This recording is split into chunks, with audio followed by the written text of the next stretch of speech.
Hi everyone, it's Elo. I hope that you're doing well. In today's video, I'm going to be doing some coloring and talking about magic. I had a hard time deciding which coloring book to choose.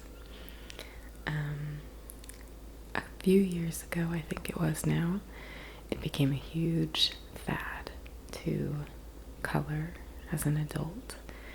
And I think my mom got me a few of these different books to color, maybe for a Christmas gift, and I never touched them. But I really do enjoy coloring. I always have since I was a kid. And regardless of what the political or psychological implications of coloring are, I do think that it's very relaxing, and I used to love watching shows like Bob Ross, The Joy of Painting, and there was another one that I don't actually remember the name of, but the guy would sort of interact with his paintings, and it was kind of otherworldly in some episodes. It was very interesting, but I've always loved these sorts of forms of relaxation entertainment since I was a child.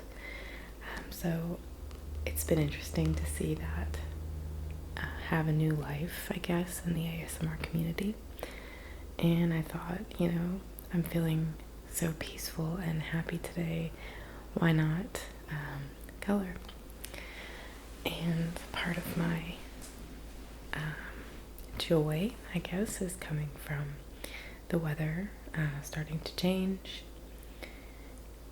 It's warmer today than it has been in a while, and it's also mainly sunny, and it's been raining for just about 2 weeks in a row. So I have two books that I was really debating which one would be more fitting for this video. I've decided that the Whimsical Gardens will be the book that I'll choose something to color from. I don't know how fast or slow I will be at this, so I may color more than one picture while I'm talking, but I'll show you and tell you what colors I'm using, things like that along the way. So I'm choosing this because gardens have always been pretty magical and almost sacred to me throughout my life, and I'll discuss that a little bit in the discussion part. But the other one that I have that I was considering is the steampunk fashions. I just think this is really neat, and I've always really liked the steampunk aesthetic, which I'm sure my mom knew, which is probably why she picked this quirky one. And some of the pictures in it are really cool, so if this video goes over well, maybe I will make another video and color something from this book. But for now, I'm going to find something in the Whimsical Gardens one. And I have some Prismacolor colored pencils that I'm going to be using. I also have a pencil sharpener in case I need it. And I also have some Crayola colored pencils in case I want some extra colors, or who knows, just some contrast. I think that my mom also got me these Prismacolor colored pencils when she got me these coloring books, and part of the reason why I couldn't dismiss or toss the coloring books is because these are pretty nice coloring pencils. Prismacolor is a pretty nice brand in my opinion. I consider them to be more of a high-end art supply company, so I thought that was really nice. She could have just gotten me, you know, Crayolas from Walmart or something.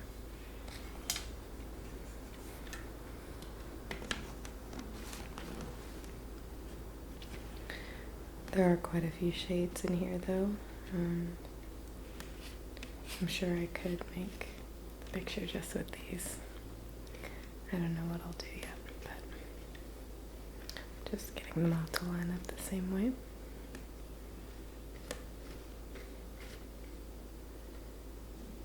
So I can tell you.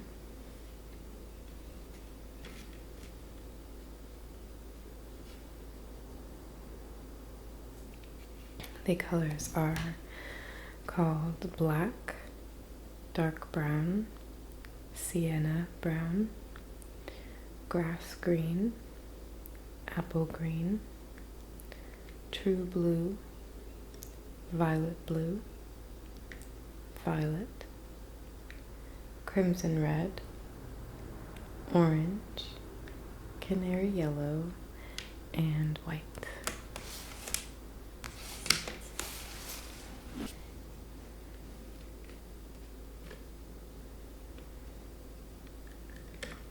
So these are the colors I'll be predominantly using.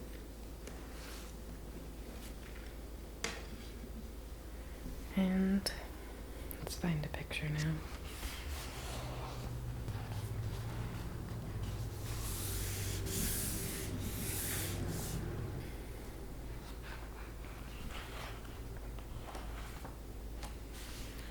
The opening page says, "A heartwarming home with a bountiful garden welcomes you to this whimsical and imaginative book of designs. Gardens can turn any patch of ground into a delightful place, so take a stroll along a beautiful stone path to admire an archway of roses. Specially designed for the experienced colorist, the 31 detailed images included here feature sweet little birds perched on branches, a festive garden party complete with cupcakes, vibrant floral blooms, and even a serene lily pond with cattails. The pages in this book are unbacked so that you may use any media for coloring and are perforated for easy removal."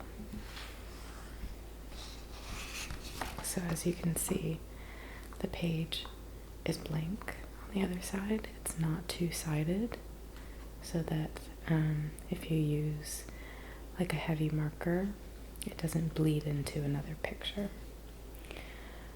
I don't have to worry about that right now because I'm using colored pencils, but I think it would be really fun to do one of these pictures with markers.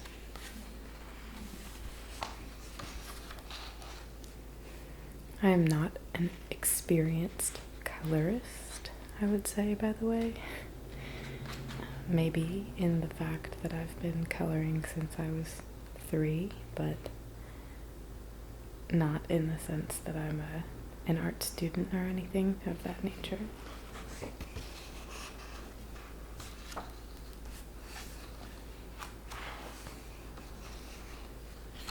I've often tried to become a better artist because I think that drawing is very beautiful. I think that photography is very beautiful as well. And part of the reason why I wanted to talk about magic is because this is part of what I consider to be magic. Art. Now that I'm older and have changed the way that I feel about a lot of things concerning magic, as I will discuss.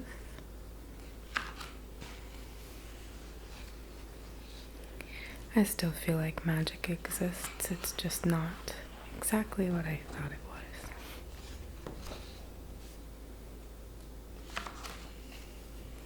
I see a lot of great options in these pictures. It's going to be hard for me to choose.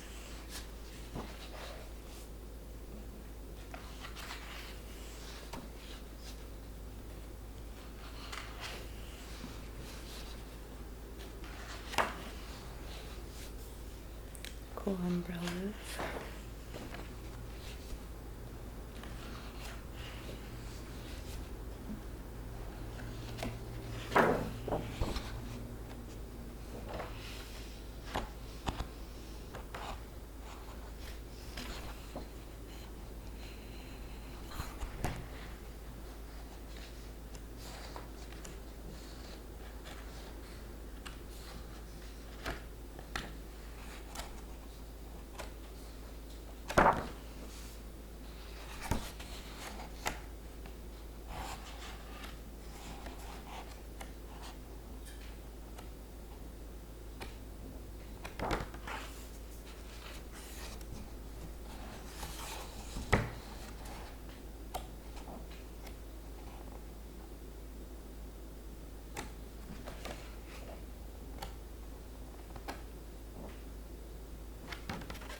You know what, I actually think this one could make a really cool piece of art for my kitchen, and I happen to remember that I have a frame that's roughly this size that I might be able to put it in and hang it, and I think it would be actually really cute and quirky.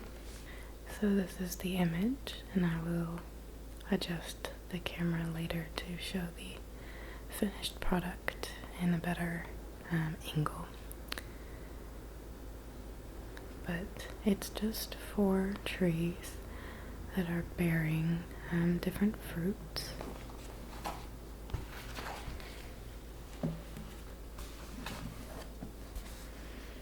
We've got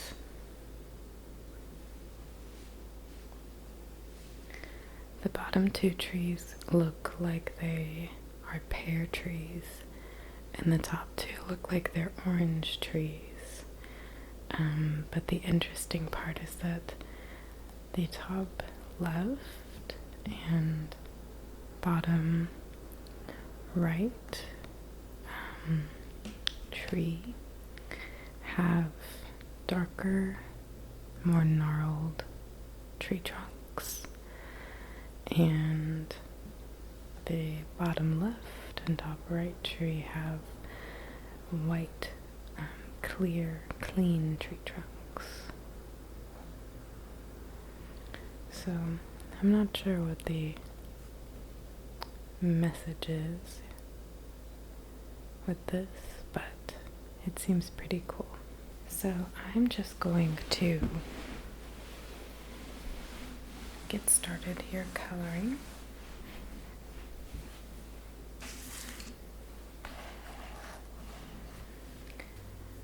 I'm going to remove my glasses because they are for distance,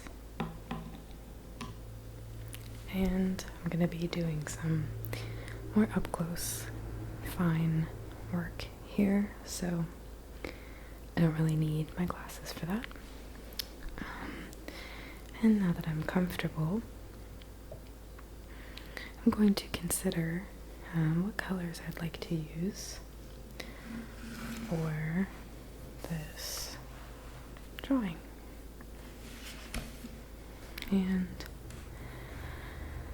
as I mentioned, I think that this can be pretty like chic and neat, and would be a kind of quirky piece, especially if I'd use really bold colors on some of the fruits. So maybe this tree, the pears will be like a bright blue, which will contrast very nicely with like a dark green leaf, or maybe vice versa. I do a light leaf and a very bold, like a purple fruit. I think that would be very interesting to do something kind of like an alternate reality on these two, and something more what you would expect on the other two with the more realistic tree trunks.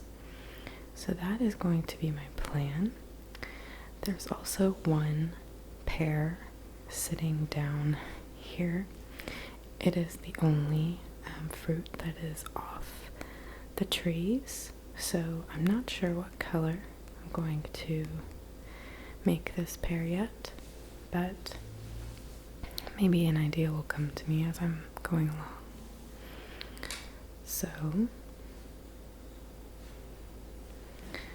So I guess I'll start by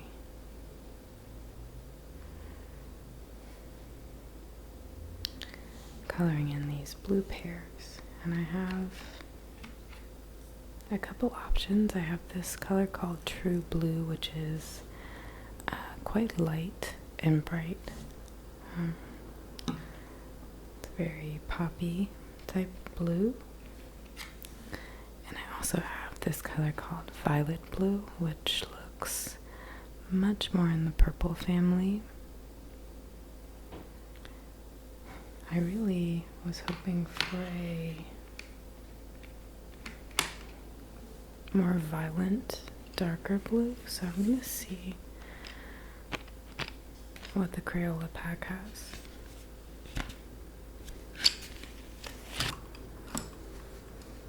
Okay, so these are similar palette. They have a sky blue, which is similar to the True Blue, and then a violet, which would be the next closest. So since I'm not going to get exactly the color that I had in mind, I'm going to work with what I think would look best with what I have. So I'm going to use the True Blue.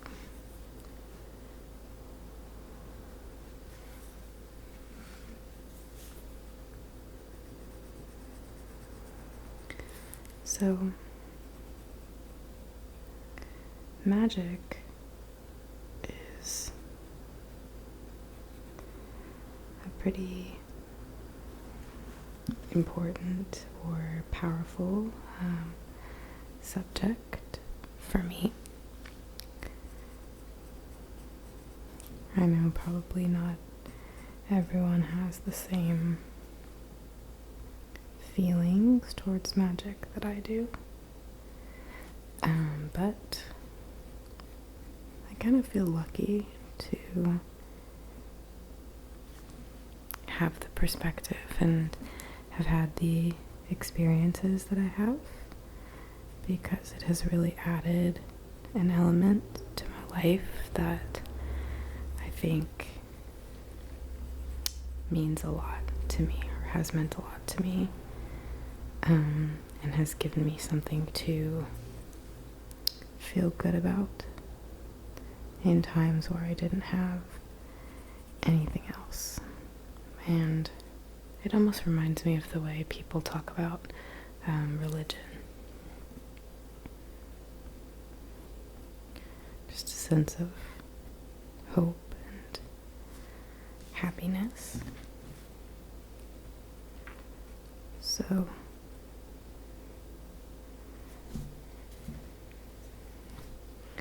when I was younger, a little girl I should say, not just younger, but when I was a toddler, and beginning to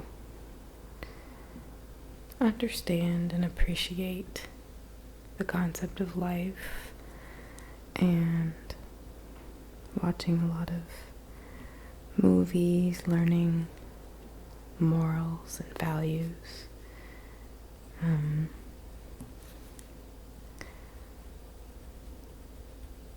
You know, I've always been me, and so I've always taken things to heart and taken things quite literally.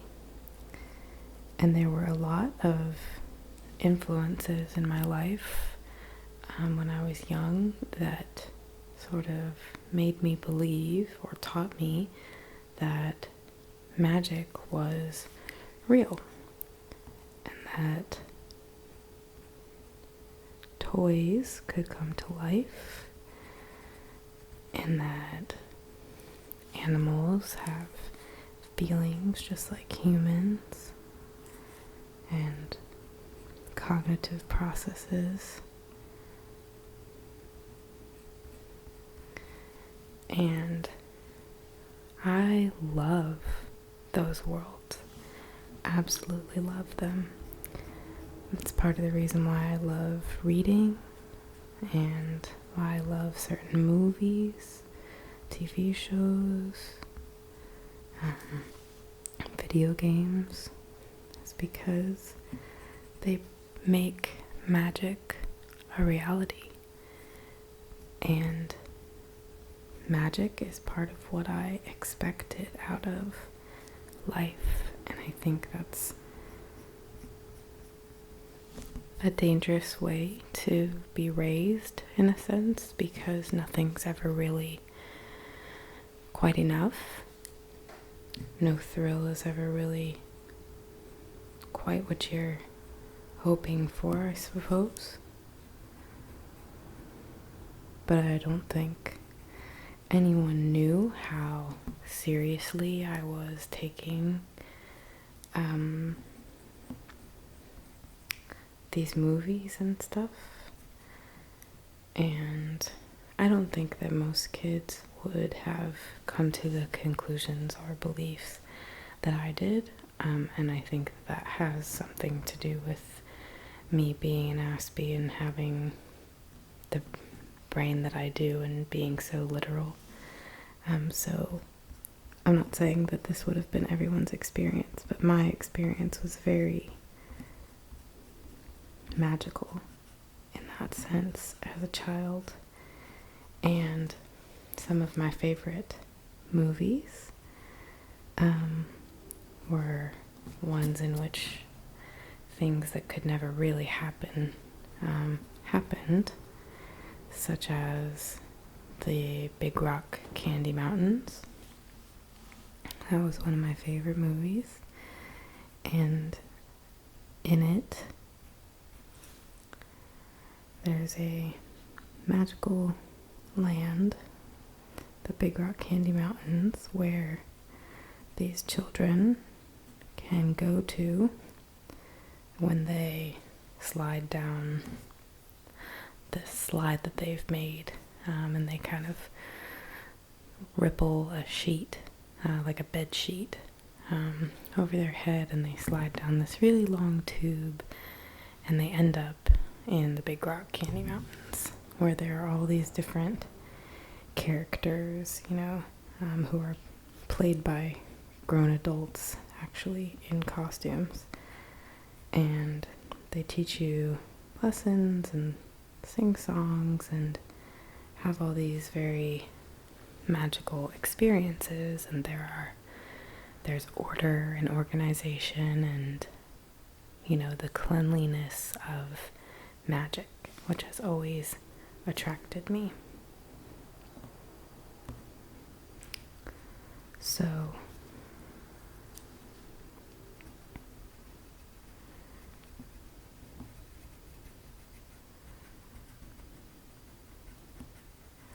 that was just one of the influences among others. Trying to think, what was the one where they went into the game? Not Jumanji, but there was it was called We Sing in Sillyville.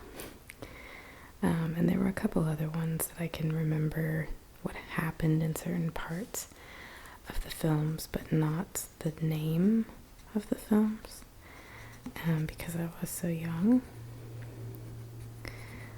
There was Grandpa's Magical Workshop or something like that. Grandpa's Magical Toy Box. I can't remember exactly what it was called, but in that one, the grandfather had a toy room, an impressive toy room, and that in which, I should say, the toys would come to life when no one was around, or when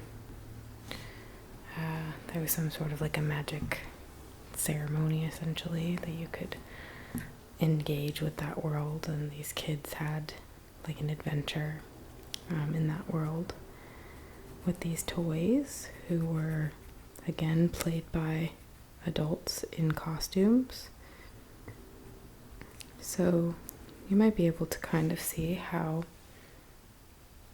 it wasn't totally crazy for me to believe in magic, because every time that something magical happened in these films, the adults were always like in on it. They were portraying these, characters or toys or whatever that had come to life. So it seemed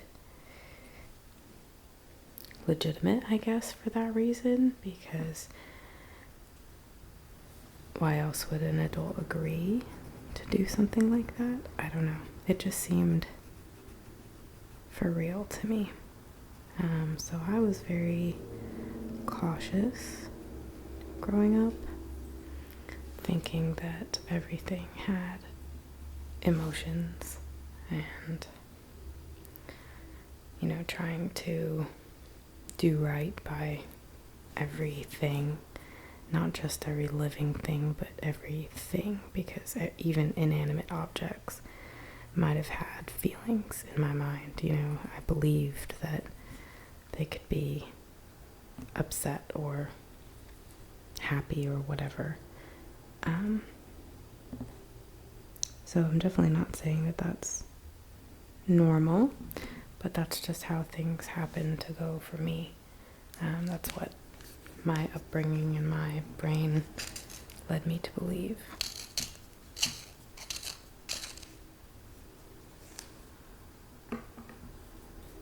So there were also, the blockbusters like Toy Story. A lot of Disney movies had, like Alice in Wonderland had flowers and caterpillars and rabbits and all kinds of cats, all kinds of animals, playing cards, inanimate objects, teacups, a lot of characters also that were supposed to be inanimate but were not. Even though it was a cartoon, my brain didn't really consider that made it, fake.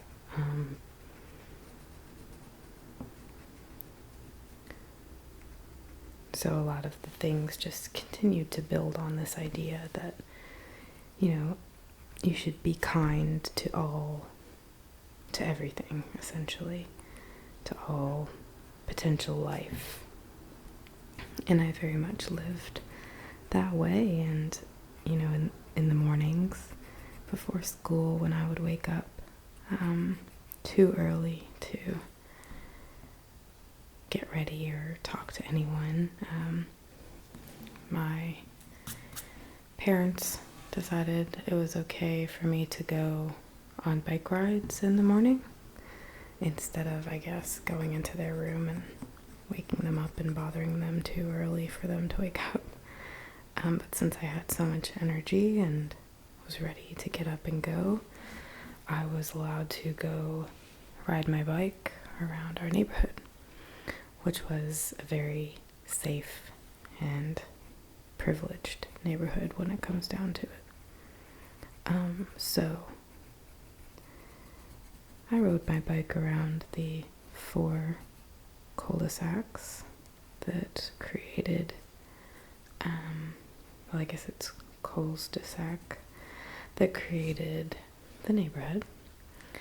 And everything felt like magic to me on those bike rides. I could swear that it was real. It was like being in one of those movies. You know, it felt like the birds were singing for me, and the wind was, you know, being gentle, and everything just seemed to be happening in favor of me, as if I was connected to those elements and they were rewarding me for caring about them and wanting to do good. And there was a chipmunk actually that I felt like I befriended, because I would always see him in the same spot by a little sort of river, and there was a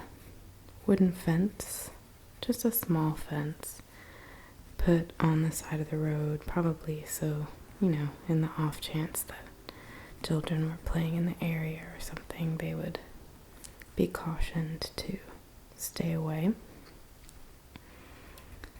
And so I went up to that fence. I would park my bike and go look at the river, because in Pooh Bear, which was one of the shows I watched a lot,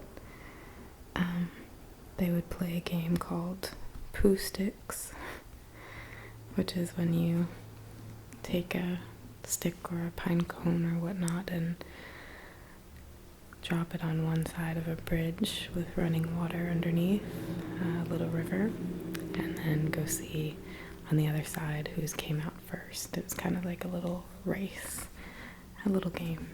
And so I would think about that and look at the water just rolling. And it was very peaceful, and every time I would go there I would see this little chipmunk, and it was just so cute, and I remember just falling in love with it because it was so adorable, and I always wanted a chipmunk from that point on.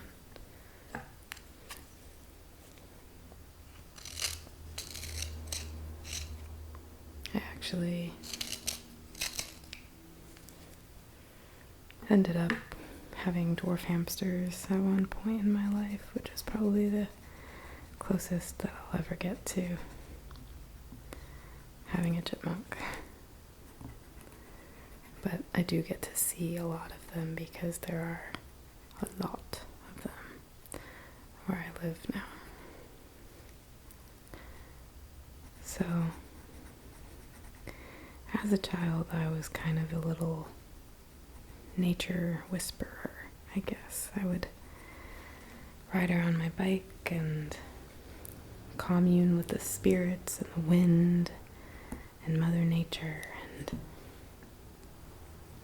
sort of just get carried away by the weather and just the beauty of reality, you know, seeing everything through this lens of positivity and beauty. And I guess it was just a very innocent perspective, but I'm glad that I was able to cultivate that perspective at any point in my life. I know that some people never have the opportunity to believe in magic in any sense, and after being forced to grow up and having to learn so many hard lessons along the way, sometimes I wish that I had not had such a naive worldview. Wish that I had been a little more educated on reality and just the fact that there is evil and that I don't live in a bubble. That's something I sometimes wish was different, but then I also think I'm happy that I didn't grow up faster than I already did. So, I don't know. Nowadays, it's hard to say how I feel about the concept of magic, you know, because that was the earliest years was those movies and, you know, my own sort of thoughts about nature. I feel like this green is going to be too close in color to the blue to really make the blue stand out. So I'm considering doing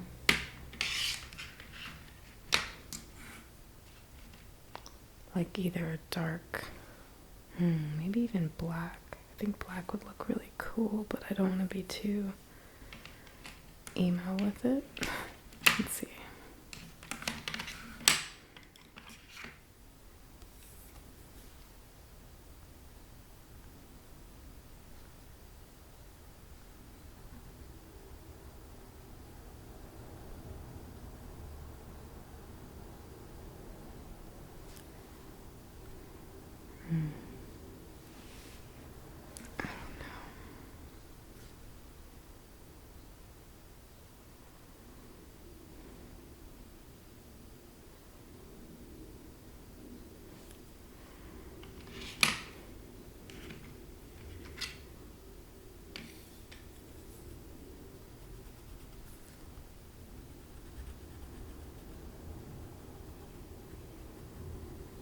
Maybe I'll just do this light green.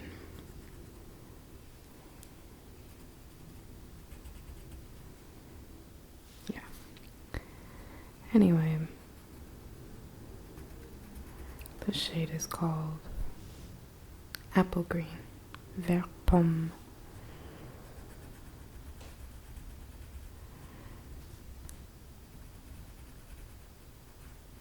Okay. Yeah, I like that. So anyway, my passion for magic died a little when people would, you know, tell me or make fun of me for the things that I believed, or when I learned that, you know, certain mystical forces I believed in were not real. I sort of tried to outgrow magic a little bit and just be more realistic, not literal, but more realistic about things.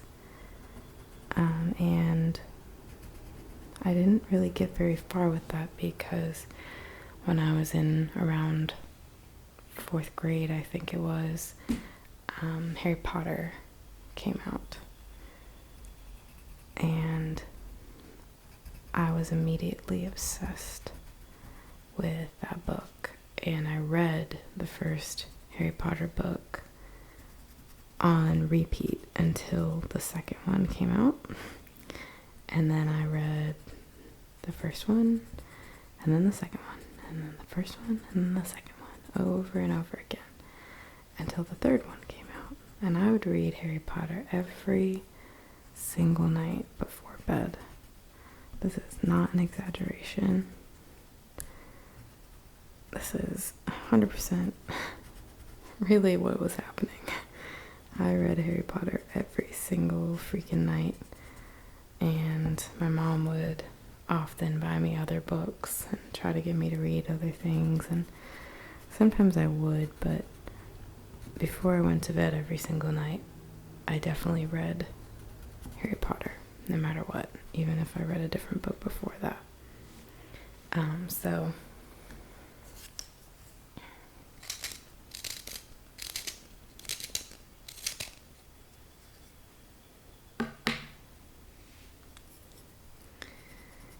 I read those books for years, over and over again. I've read them more times than I even can count.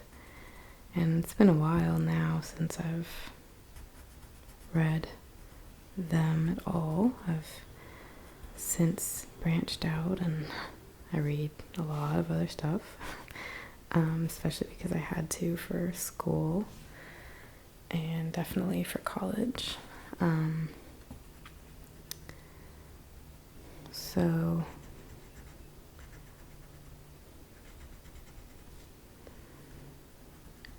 Harry Potter only deepened my feelings towards magic and the magical and things beyond the realm of normal and day to day.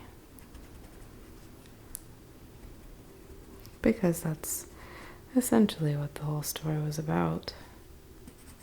An extraordinary life story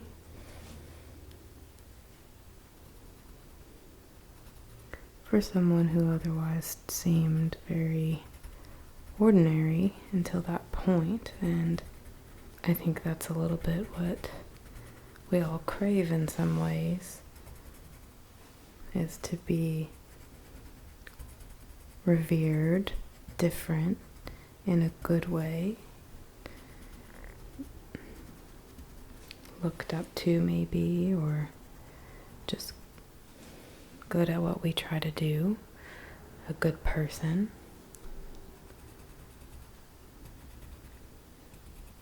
We all want to be the hero, or most of us want to be the hero, or we imagine ourselves, making the heroic choice. If we were in that situation, we always think that we would fight the evil or beat the bad guy or whatever.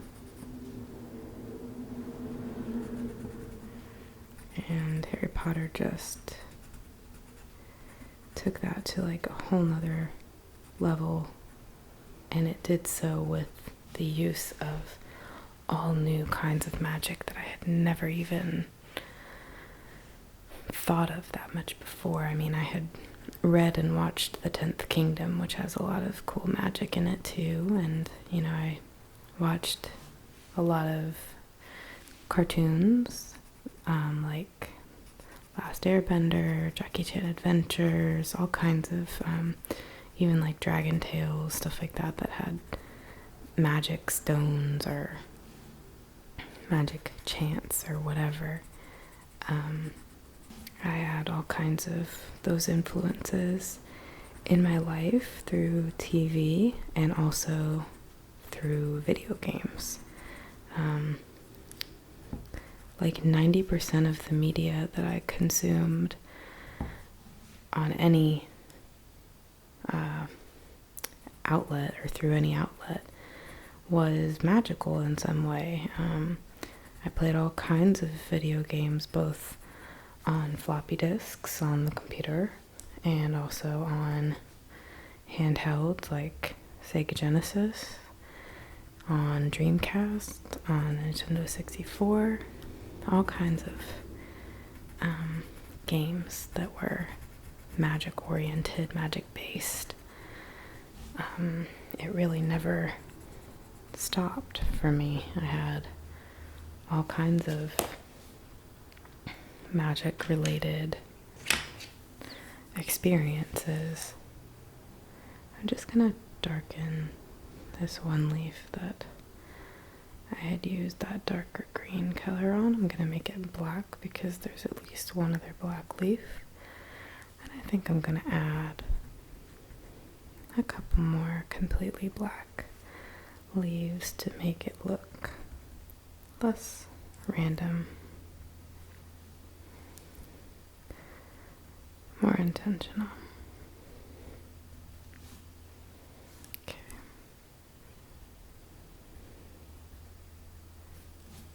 So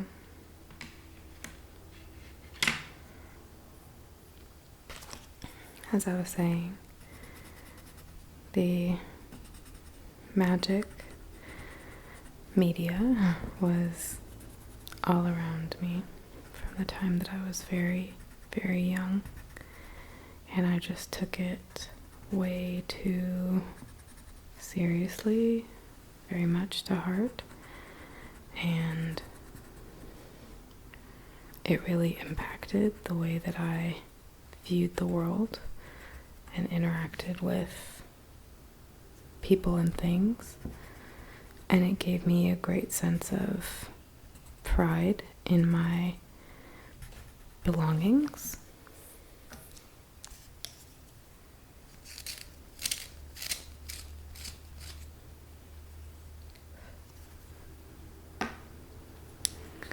It has made me feel like I don't want to hurt or potentially hurt anyone or anything that I can control.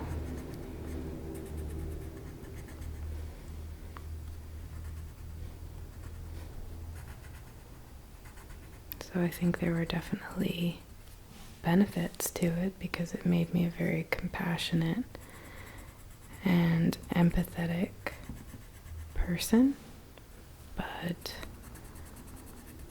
it also made me very naive and easy to take advantage of.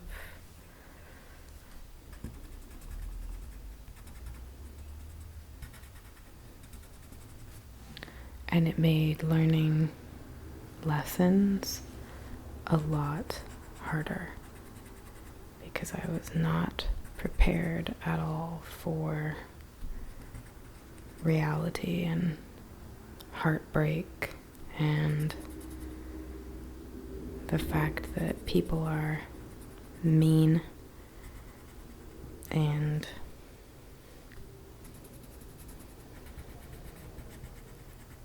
life can be very cruel and unforgiving. That's not to say it's all bad, but it's definitely a lot harder to learn that when you're older and you've had years of sheltered experiences believing that life is good and people are good and everyone wants to do good, when that's not true.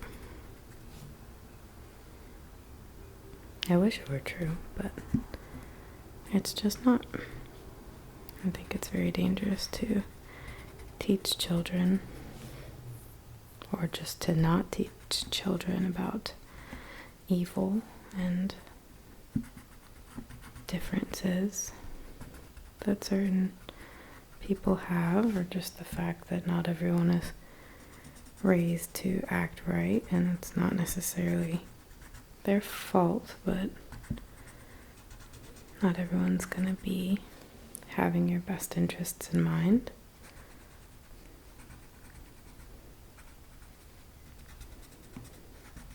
And magic is so the opposite of that to me. Magic is like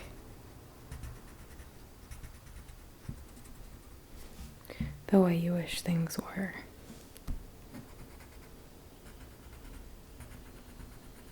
And even though there's a lot of evil in some of these magical worlds, I think that transitioned along with me as I was growing up. So my earlier magic worlds that I believed in as a child didn't really have any adversaries or evil people because they were shows made for children and they were made to be positive.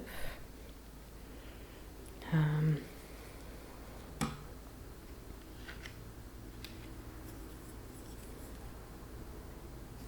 still don't know what color I'm going to color this pear, but I'm going to do the leaf black, I've decided. And I'm going to color the leaf that's on the ground in green.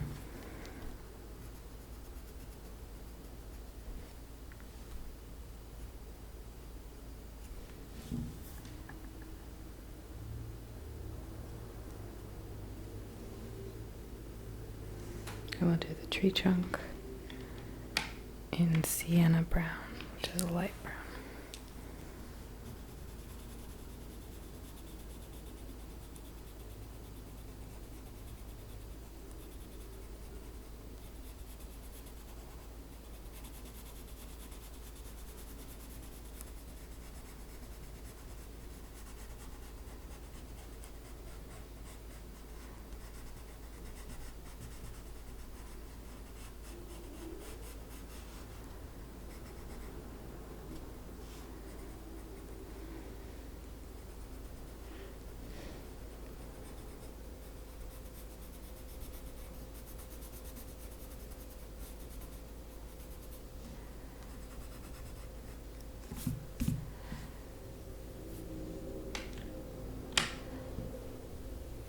So this is where we're at now.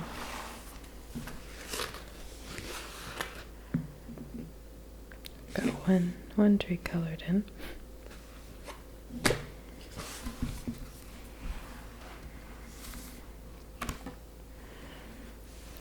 So let's see what else we can do here.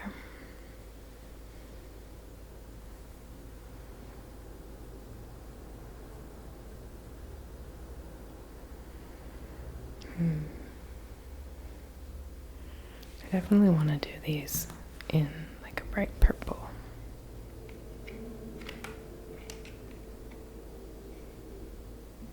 So we're going to use violet.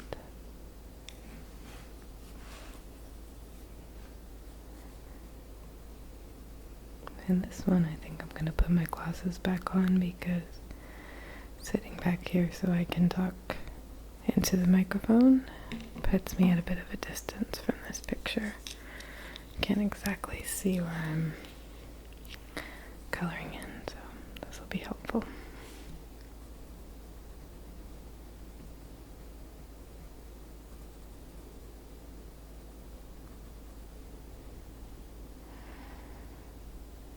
Anyhow, I think that the villains started coming into my stories right about at the right times for me as I was getting older and learning about bullying and, you know, kind of real life villainy at the same time. But I probably should have known about those things earlier than I did. And I think maybe I'm still a little behind on learning about sort of the underbelly of humankind. There's a lot that I don't know, and there's a lot that I don't have the stomach to know or find out about. There are certain subjects that I just don't even like to talk or think about. And I wish it wasn't that way, and I try to work on being a little less sheltered, I guess, in that way, but I get very easily disturbed because I'm so empathetic and caring about people that I hate hearing about people being in pain or even potentially being in pain. It just makes me really sad. So I have a really hard time with a lot of news stories and other aspects of reality.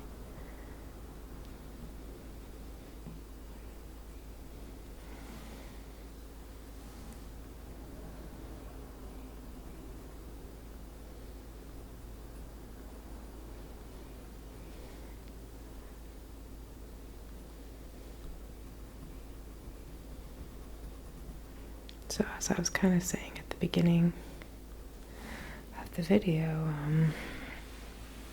I'm a lot more even-minded, I guess, now about this concept of magic, and I no longer have a belief that, I don't have any reason to believe that there are actual spells and incantations and other, magical things that I may have learned about growing up or may have believed in at one point in time, however childish.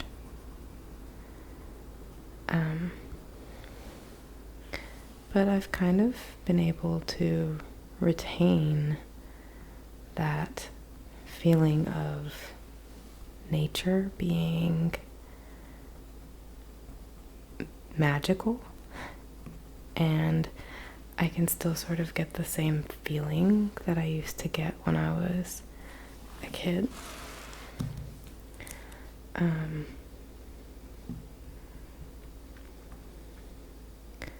thinking about or, interacting with nature.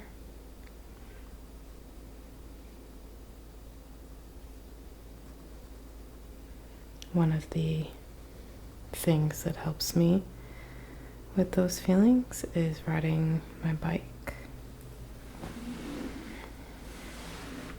I really love to ride my bike still.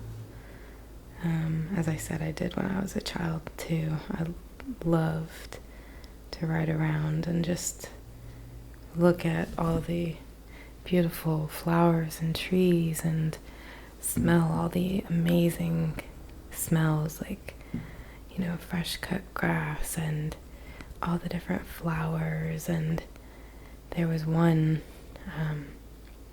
area that I would ride my bike by. It was a certain cul-de-sac that always smelled like breakfast, like syrup and pancakes, really.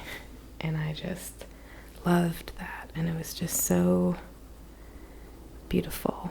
And I still feel that way when I'm biking around. I just feel like, wow, like this is amazing. And I love feeling the wind on my skin and my hair. And I just think it's okay to sort of make your own magic in that way. And it's not really hurting anyone or affecting my life to feel good and almost like spiritual in those moments. And I'm so much looking forward to the weather getting a little bit nicer here again so that I can run and bike outside comfortably.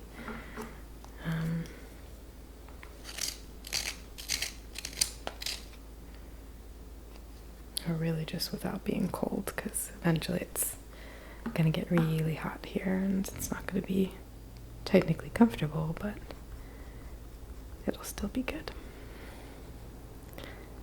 I kind of like the feeling of after you're finished exerting yourself and you're kind of, if it's hot out, it feels good to be sweaty and have exerted yourself. Accomplished, I guess. But either way.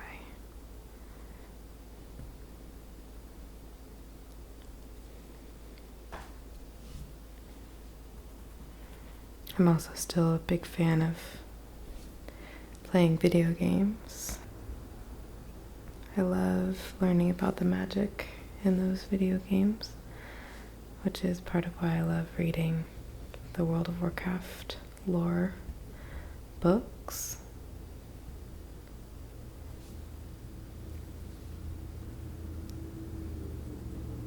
I love contemplating what we could do with certain forms of magic if they were to exist.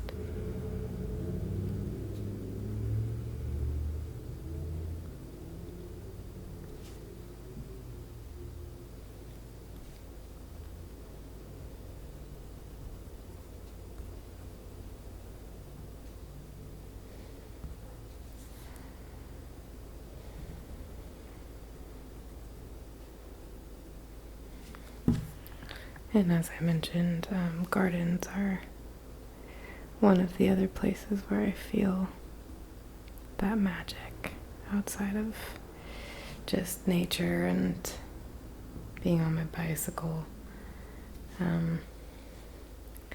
When I was growing up at the first house that I ever lived in, I don't really remember a whole lot about it. I actually remember more about my neighbors' houses than my own. But then, I think right before I was in kindergarten, we moved into a different house, which was my childhood home. And at that house, there was an area in the backyard that my mom fashioned into a rock garden, or maybe it was already landscaped, I don't really know, but I know either way that she had this rock garden out there, and it had certain types of plants growing in it that could stand that sort of climate and sun and all that. And then there were some hanging plants above that were hanging on the sort of fence work. So it was very, very beautiful, I thought. And there were these flowers. I don't really know what they're called. I know that the slang name for them is bleeding hearts. And they look just like a heart. And it kind of looks like a raindrop of hearts when you see the flower stem of this particular type of plant or flower. And you can kind of grab the ends of the heart and pull them, and it sort of like rips the heart open, so that's why it's a bleeding heart. But they're very, very pretty.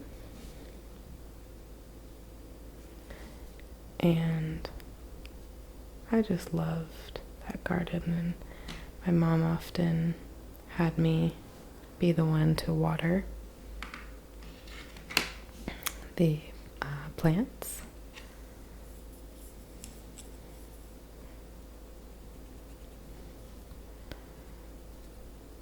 So I spent a lot of time in that garden with, the birds and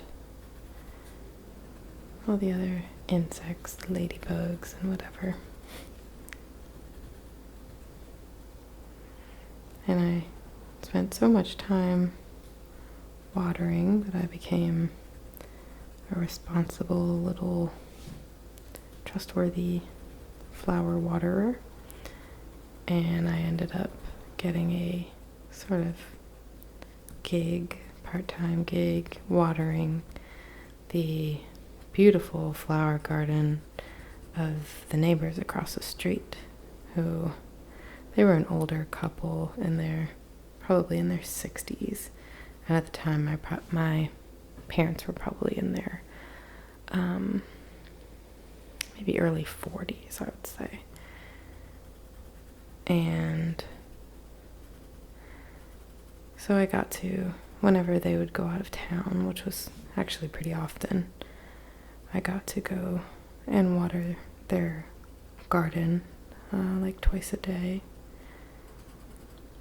And I really loved that as well, because it was a whole nother garden for me to sort of analyze. I got to look at all the different flora and fauna and the different life that was teeming in the soil and in the air. And I just can't help but get that same feeling of magic whenever I'm in a nice garden. I love going to the botanical gardens here in the city where I live. It's actually not that far from my house at all. And they have the most beautiful exhibits. I actually have some photos on my Instagram. One of my older posts was from a day that I spent walking around there. And it was just so pretty. Absolutely loved seeing all the different flowers, different flower types. There's so many different types out there. I love flowers.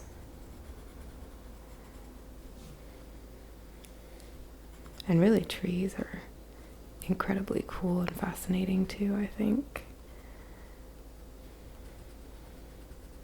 And don't get me wrong, I'm not the kind of person who can tell you a lot of facts about any sort of trees or flowers or anything like that. I probably probably couldn't even grow my own garden. I would definitely need to do some research. It's not like I have a lot of knowledge about these things. I just really appreciate looking at them.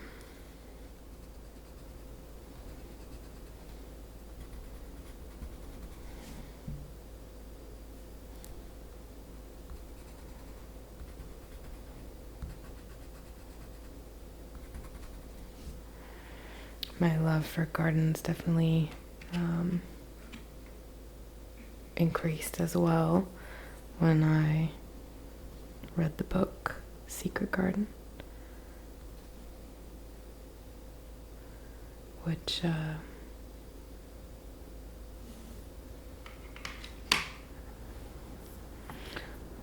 obviously features a secret garden.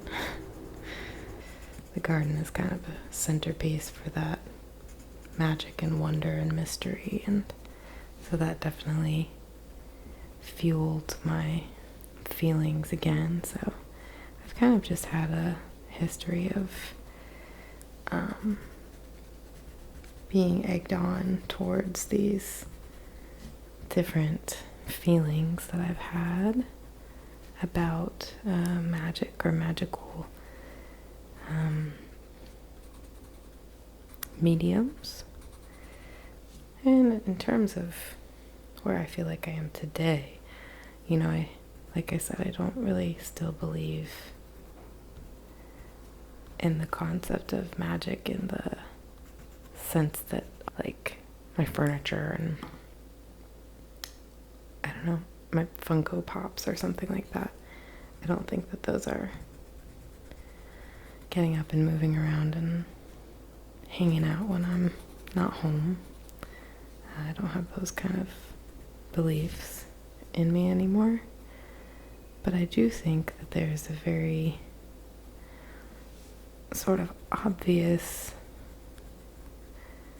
real life magic in just our connection with nature.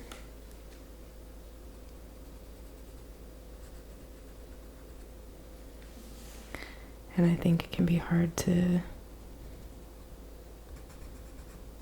remember that because a lot of us live in places where we don't always get to be outside.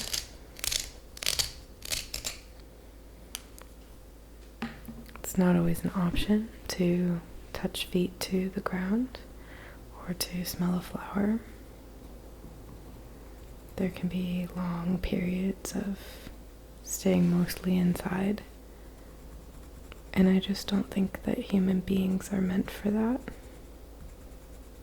I don't think that we're programmed to be indoors like that so much.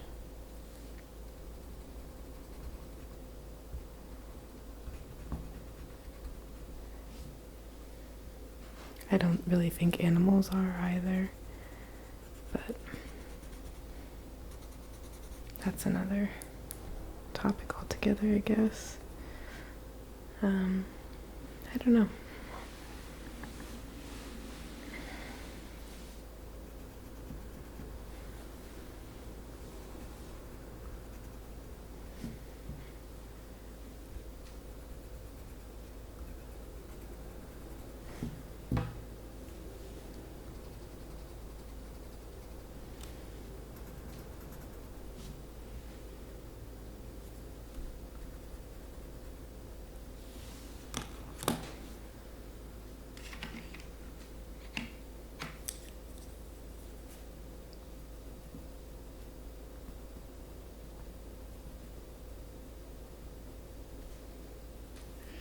I understand now why they say that this coloring book is for intricate colorers or whatever, because it's kind of hard to tell in some places what's a leaf and what's a fruit. I'm gonna sit up here for a second because my leg is asleep very badly.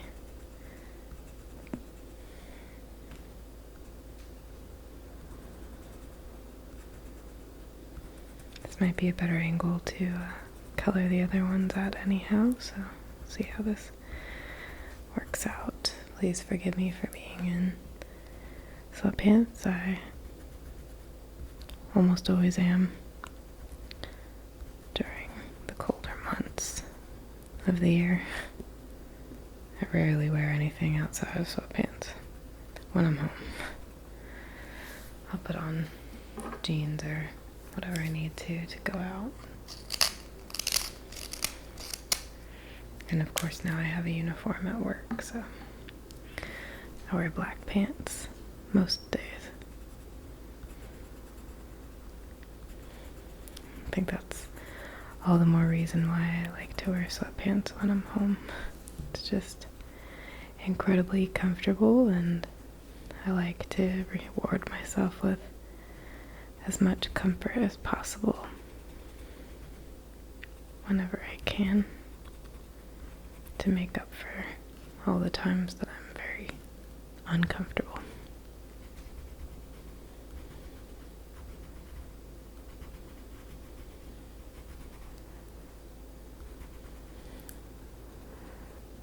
It definitely seems funny now to think I thought I might color more than one picture.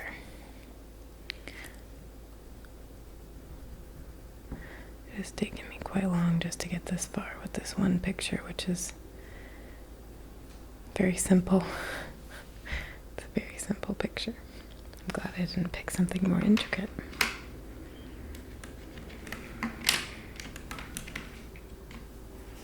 And I'm going to use the same sienna brown for the tree trunk that I used on the one diagonal to this, because I do want there to be some continuity between the two pairs. And I think on the other two trees here, I'm going to use a darker brown for the trunks, for the more gnarled ones.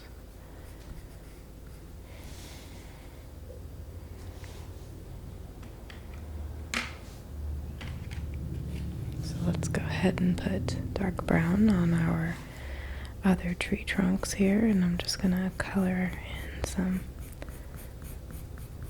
downward strokes here and make it fairly dark.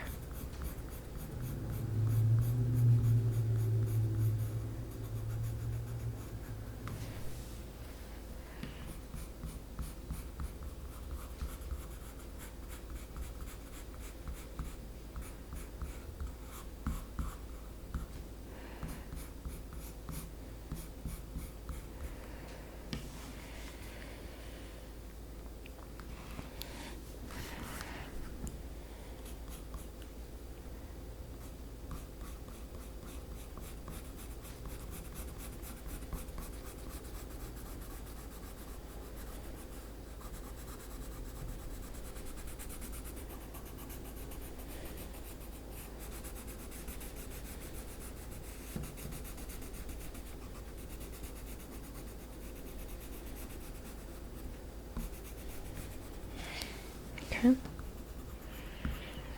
Alright, we've got that done.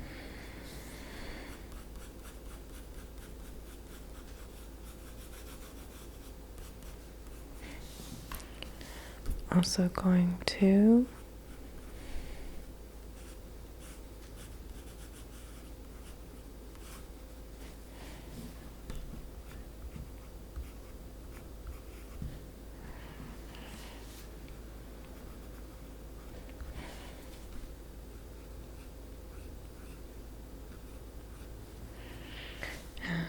start coloring these as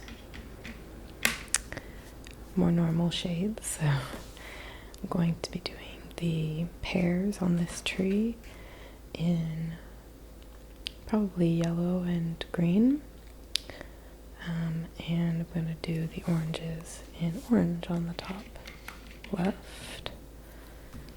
I hope these are supposed to be oranges. They might be apples.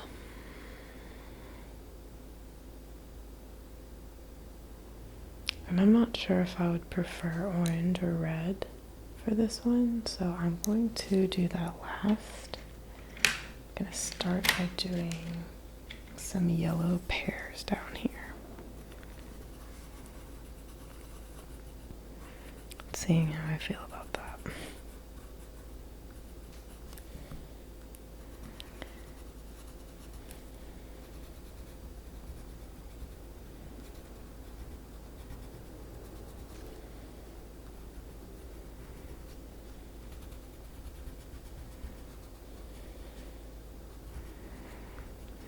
I wish that I had a lighter green. I'm wondering if I can mix the green on top of this yellow.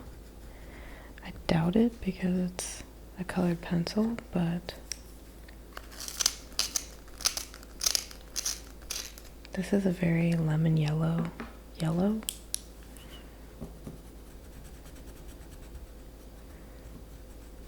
And these are very obviously pears, not lemons, so it might be a little weird that they're yellow instead of like a light green, but I only have 2 shades of green in this pack, and the lighter green was the one I used on these leaves.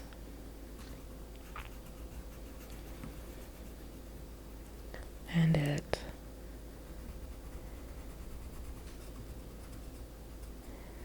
doesn't quite look light enough to be a pear tone. I do want to say I'm getting a little nervous because my camera battery is flashing that it's very low life, which means I've probably been recording for a lot longer than I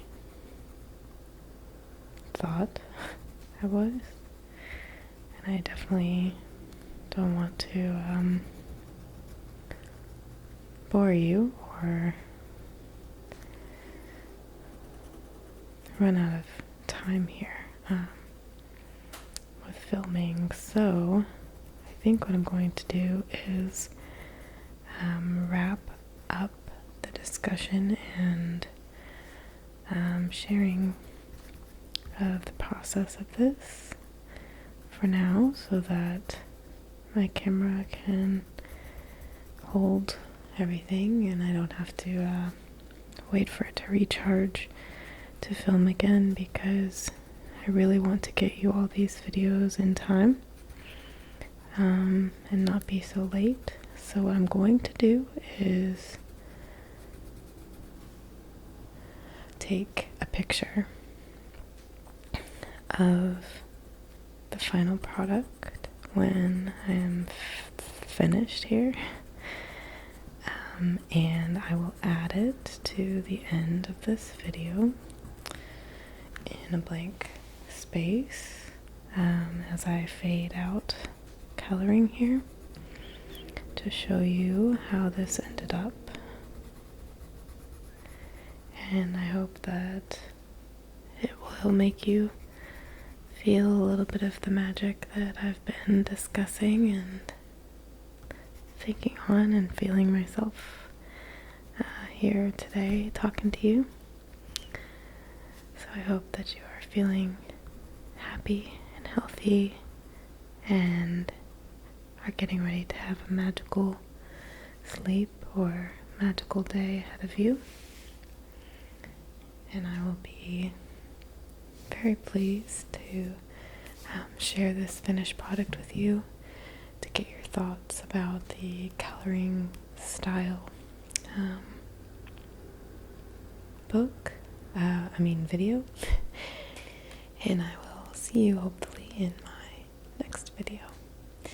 So thank you again for watching, and goodbye for now.